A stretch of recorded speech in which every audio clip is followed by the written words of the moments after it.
creía que otra vez todo venía de mis pesadillas. Y que, si bien me estaba despertando, aquellos terribles alaridos eran alucinaciones auditivas, pues aún padecía de cierta somnolencia propia de ese pesado estado de tránsito entre el sueño y la vigilia.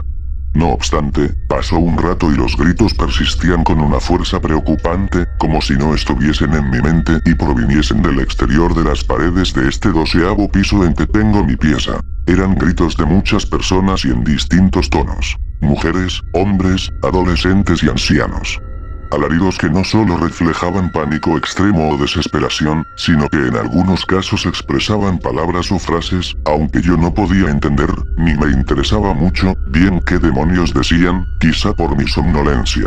Y pues, vivo en el centro de la ciudad, en el 12º piso de un edificio alto, viejo y aburrido, donde a menudo, a pesar de estar bastante arriba de todo el ruido, me despiertan ciertos imbéciles que se ponen a pitar o a insultar sabiendo que el tráfico está congestionado y no ganarán nada portándose como animales.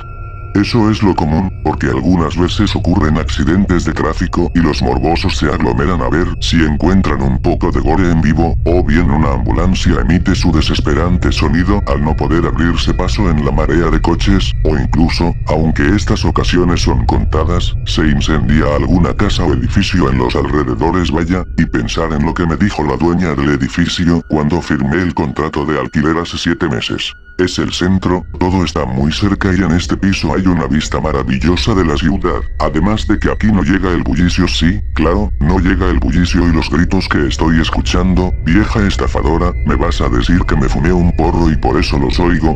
Algo así habría querido decirle a la dueña del piso si la tuviera aquí, porque todo el infernal coro, uso la palabra irónicamente, me seguía perturbando, aunque me llamaba la atención algo en la manera de gritar de esa gente. Una cosa extraña, que no conseguía entender bien qué era, ni por qué no entendía bien qué era. Me parecía que tenían más profundidad que los gritos comunes, que la textura del sonido era un poco diferente, que las emociones que reflejaban tenían algo que se salía de lo normal.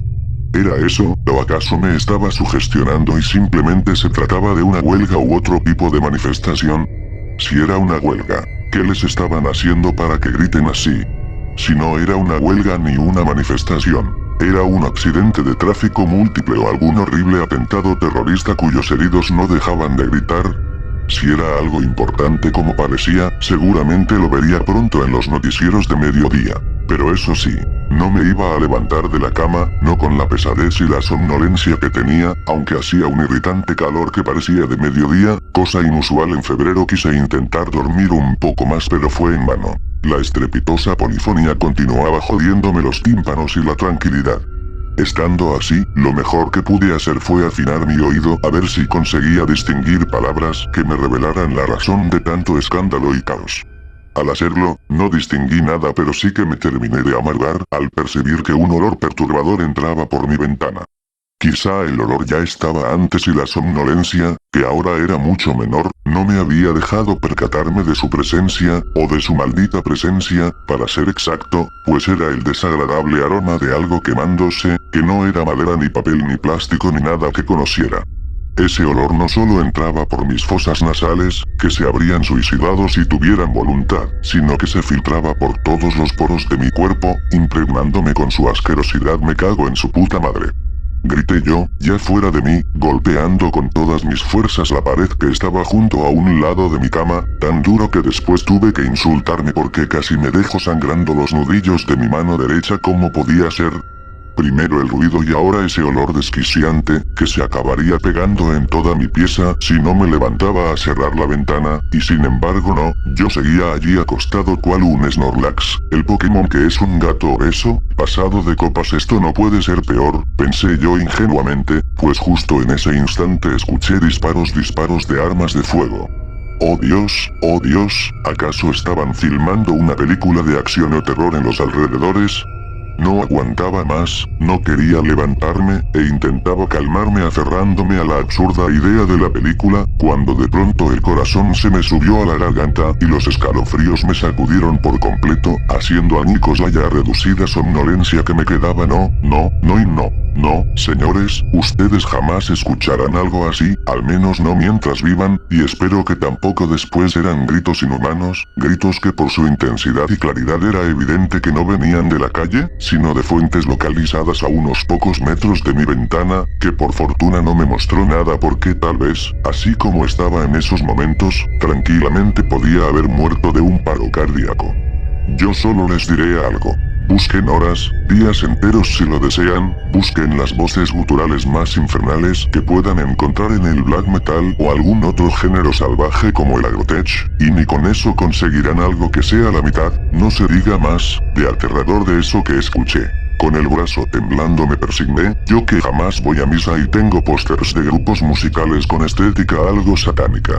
Tenía gotas de frío sudor en la frente, mis palpitaciones eran tan rápidas como las de un atleta en pleno maratón, y mi respiración era más agitada que nunca. Yo quería calmarme pero en ese estado mi mente no producía pensamiento alguno, hasta que escuché el choque de dos vehículos y seguidamente una explosión, tan fuerte como si hubiese reventado uno de esos camiones que transportan gas. No sé cómo es que el vidrio de mi ventana no se rompió y mis tímpanos sobrevivieron, pero al menos la explosión me calmó un poco con respecto a los gritos que había escuchado cerca de mi ventana. En todo caso, en ese instante, como guiado por mis reflejos, salté de mi cama y corrí a la ventana a ver qué pasaba. No di crédito a lo que estaba viendo, simplemente observé todo estupefacto, atónito, con la boca abierta, y después cerré los ojos, me los froté, y los volví a abrir en la esperanza de que fuera la pesadilla más vívida de toda mi vida. Nada desapareció. La escena infernal persistía, desafiando mi sentido de la realidad, amenazándome con sumirme en la locura. Las personas corrían de un lado a otro gritando, intentando escapar de algo que no alcanzaba a ver o descifrar. Había coches empotrados contra las paredes, abandonados por sus ocupantes o chocados con otros coches, y muchos de ellos ardían en llamas. Un camión cisterna ardía en la mitad de la amplia calle principal. Abajo y arriba, yacían incendiadas las plantas de los balcones de mi edificio. Las explosiones continuaban proliferando por doquier, y reventaban coches, tanques de gas dentro de casas, o incluso gasolineras. Y en todas las calles, dispersas aleatoriamente, había pequeñas hogueras cuyo combustible era de una naturaleza que no pude revelar hasta que noté que algunas de esas hogueras se movían, o se arrastraban, pues en realidad eran personas calcinadas, tan quemadas que tenían el aspecto lastimero de quienes mueren en el fuego y terminan como pequeñas y huesudas momias negruzcas. ¿Cómo habrían deseado la eterna disolución esos infelices condenados, esos seres miserables cuyo ardiente ropaje no acababa de exterminarlos? Me alegra saber que ninguno de ustedes podrá imaginarse lo que cuento de una forma igual o más horrorosa de lo que fue aquello que vi y jamás podré olvidar. Era algo sobrecogedor, que me hizo derramar lágrimas de compasión y a la vez me hizo temblar de miedo. Como les decía, esas personas que se arrastraban nunca se extinguían, pero a veces el calor hacía que se les cayera un brazo, un pie o una mano, que se les fueran cayendo, convertidos en cenizas, trocitos de carne, o que se partieran en dos, profiriendo alaridos de pánico mientras sus vísceras cocidas se derramaban por el suelo. Aunque después, como pude notar, siempre venían, arrastrándose por el suelo, unas criaturas, si así puedo llamarlas, que eran como serpientes hechas de oscuridad, aunque con las cabezas, según percibí de lejos, con forma humana, y entonces esos seres envolvían a los condenados y los recomponían para que volviesen a arder, ahora ya con la piel, los cabellos y todo regenerado. Entonces, una vez que volvían a quemarse desde el principio, iban desprendiendo pedazos, en llamas, de ropa y piel quemada, que dejaban tras de sí cuando se desplazaban arrastrándose. También, y aunque extrañamente no lo había notado antes, en muchas de las ventanas de otros edificios y casas, alcanzaba a verse fuego adentro, el humo salía negro y abundante, y solían aparecer personas que, corriendo algunas veces en llamas, se acercaban a los bordes de las ventanas y saltaban. Por mi parte, yo continuaba de pie en mi ventana, contemplando todo, aún tembloroso y con los ojos húmedos. Desde luego, para aquellos momentos ya tenía claro que, el olor que percibí antes de ver todo, era el olor de la carne humana quemándose, el olor del infierno. Ya las sensaciones eran demasiado claras para tratar de convencerme de que todo era una pesadilla, y en los otros pisos de mi edificio las personas también se lanzaban, escapando del fuego que aún no me visitaba. Algo que me dejó aún más en shock fue ver a mi vecina Marta, lanzándose en llamas junto a su bebé de 4 meses. ¿Qué explicación había para eso? Si estaba viendo el infierno, ¿qué hacía un bebé en el infierno? Yo había escuchado rumores de que Marta practicaba brujería, le echaba agua hirviendo a los gatos y maltrataba a su otro hijo. Pero, si estaba viendo su futuro en el infierno, ¿era el bebé una ilusión creada para aumentar su tormento? Solo eso podría tener algo de sentido, porque incluso todo lo que veía no podía ser pensado como un infierno admitido por Dios. Todo era tan absurdo, tan inconcebible, y sin embargo era incluso, como si no bastase, empezaron a aparecer vehículos militares, y los soldados salían, le disparaban al aire o a las personas, se mataban entre ellos, se suicidaban, echaban granadas y corrían a romperse la cara contra algún poste, o protagonizaban otras locuras por el estilo. Además, estaban lloviendo bolas de fuego, grandes bolas de fuego. Cuando alcé la vista, vi que en el cielo nublado volaban unos dragones de unos 15 metros, con la piel tan negra que las escamas de un dragón a veces mostraban tonos naranjas, pues reflejaban el fuego que escupían sobre la gente. Los otros dragones ya era demasiado, la escena parecía un retorcido film de fantasía, que poco más y rozaba lo surrealista por su proximidad al mundo de las pesadillas. No piensen que los dragones no daban miedo. Sus enormes ojos de iris rojos eran tan humanos en aspecto, y tan demoníacos en esencia, pues la mirada de estos seres alados reflejaba ira, odio, maldad, y una inteligencia superior a la humana, que hacía pensar en la inteligencia angélica que los teólogos asignaban a los ángeles, y que no resultaba difícil atribuir a esas abominaciones si se las consideraba como ángeles caídos. Por otra parte, era muy perceptible el sadismo de los dragones, porque tenían como destrozar todo rápidamente a colazos o con las garras, pero preferían rugir, escupir fuego, y herir a la gente antes que exterminarla temporalmente. Recuérdese que las serpientes de sombra los revivían. Estaban por todas partes, a miles de metros, y hasta en el horizonte, donde ya solo alcanzaba a verlos como puntos negros que se movían. Hasta donde daba mi visión, los dragones hacían el mismo tipo de cosas en todas partes, en todas las zonas del infierno, o de lo que parecía el infierno, porque quizá estaba teniendo visiones del apocalipsis, puesto que en el cielo aparecieron algunos aviones de guerra, que en vano lanzaron los misiles contra los dragones, pues estos ni siquiera sufrieron herida alguna, y así unos cuantos pilotos, desesperados, se suicidaban, eso creían, estrellando sus casas contra las diabólicas bestias. Si era el infierno, ¿por qué se les daba a los humanos la oportunidad de creer que podían pelear contra los dragones? Si era el apocalipsis, ¿por qué revivían las personas a fin de volver a sufrir? Quizá el apocalipsis, al menos para la mayoría de personas, implicaba vivir no solo el fin del mundo sino algo que, dependiendo del caso de cada persona, era o bien una experiencia anticipada del infierno, en donde nadie muere ni se destruye irreversiblemente porque tiene que seguir sufriendo, en que habitarían por siempre. O bien, y como proceso de expiación, una experiencia del infierno aquí en la tierra, pero de duración limitada, pues después gozarían de la presencia divina tras su pase por el purgatorio.